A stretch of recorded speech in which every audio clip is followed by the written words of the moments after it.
Today we're going to conjure up some even cheaper tricks and look at 5 must-have cantrips for spellcasters in Dungeons & Dragons 5th edition.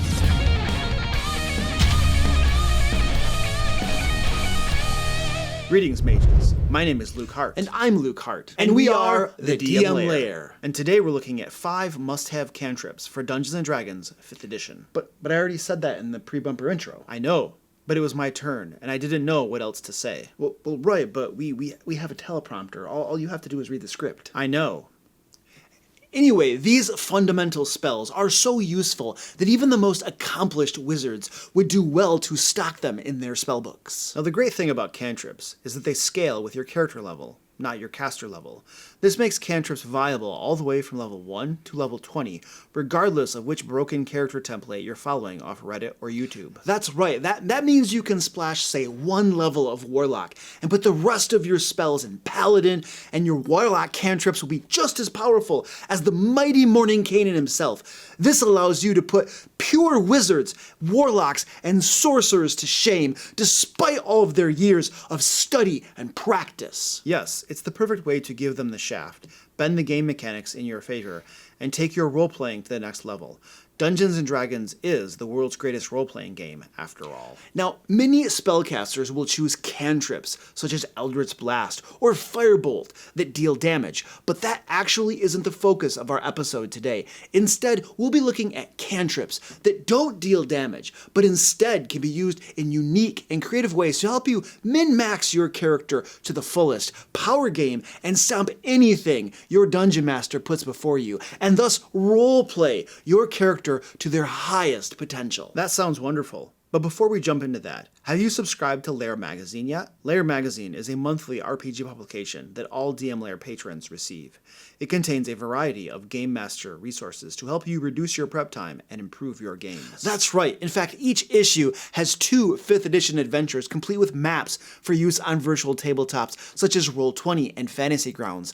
Lair magazine is also full of other resources such as new monsters, puzzles, traps, magic items, NPCs, villains, and fully cooked, delicious slices of bacon. Indeed. So if you're a game master who needs more 5th edition resources to help you keep up with your filthy, min-maxing power gaming players who watch videos here on YouTube and read discourses over on Reddit that allow them to constantly push you to the limits and break your game, make the right choice. Become a DM Lair patron today and get Lair magazine every month. Not only will Lair magazine help you fight the constant arms race with your players that you face as a dungeon master, but, well, bacon!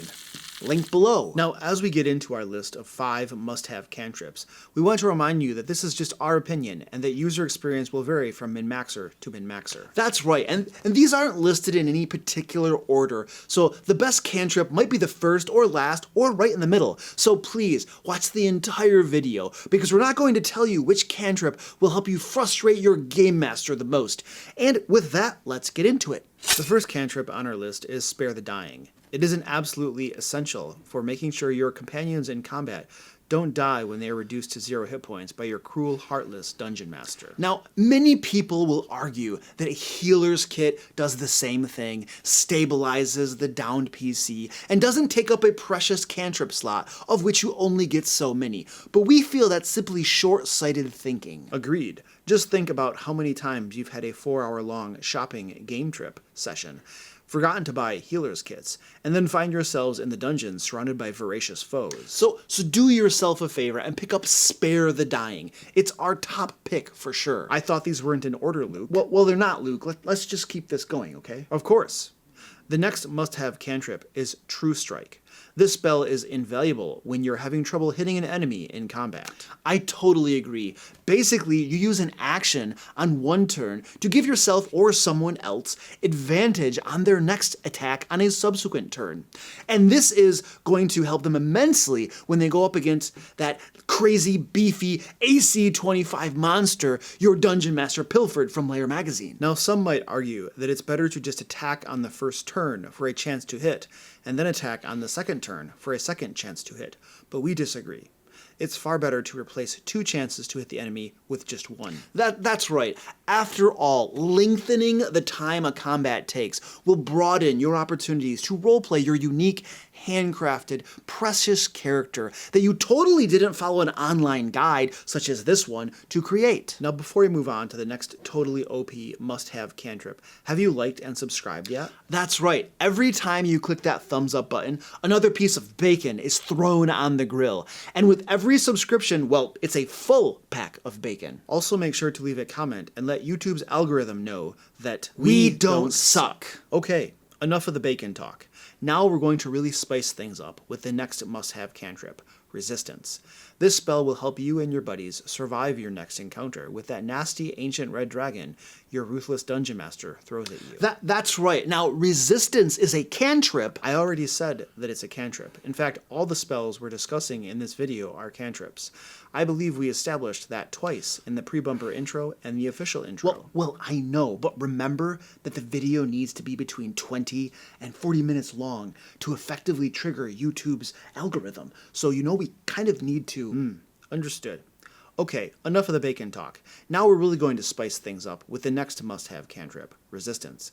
This spell will help you and your buddies survive your next encounter with that nasty ancient red dragon your ruthless dungeon master throws at you. That's right. Now, Resistance is a cantrip that not only takes up your concentration, a limited resource for all spellcasters, but must be cast before a character is faced with a life-threatening saving throw. Our recommendation is that all spellcasters take Resistance, which is a level 0 spell, also commonly referred to as a cantrip. Always have it cast on a party member and are always using up their concentration for it. Yes, we feel it really is the best use of your resources to maximize character survivability in the game. Which is an important consideration when you think about how gritty and deadly the 5th edition rule set was designed.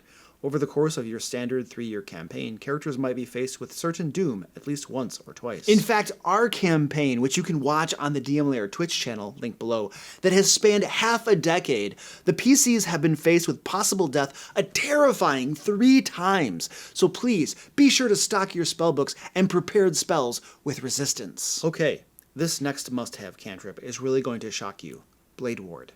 This is another great spell that helps you survive the gauntlet of pain and suffering your game master is squeezing you through. With Blade Ward, you can burn in action to give yourself resistance against incoming damage until the end of your next turn. So, instead of killing the enemies faster, you can make them kill you less fast. Which of course helps draw out the combat and lengthen the time your character suffers and squeals for mercy. Exactly. We feel this cantrip really helps amplify the role-playing experience for everyone at the table. Instead of gloating over your defeated enemies, that's something everyone does, you can instead beg for clemency from your shattered knees. And finally, we have Fireball as the last must-have cantrip. Wait, what are you doing? Why, what do you mean? Well, when you say finally and last, you're giving our viewers clues that the video is almost over, and that's going to impact our audience retention and how much YouTube recommends our video out to other viewers. Okay, what should we do instead? Well, we just end the video abruptly. Thank you for watching this episode of the DM Lair. Click on the screen now to binge on another fine DM Lair video. Or to become a DM Lair patron and get an issue of Lair magazine every month. And until next time, let's play D&D.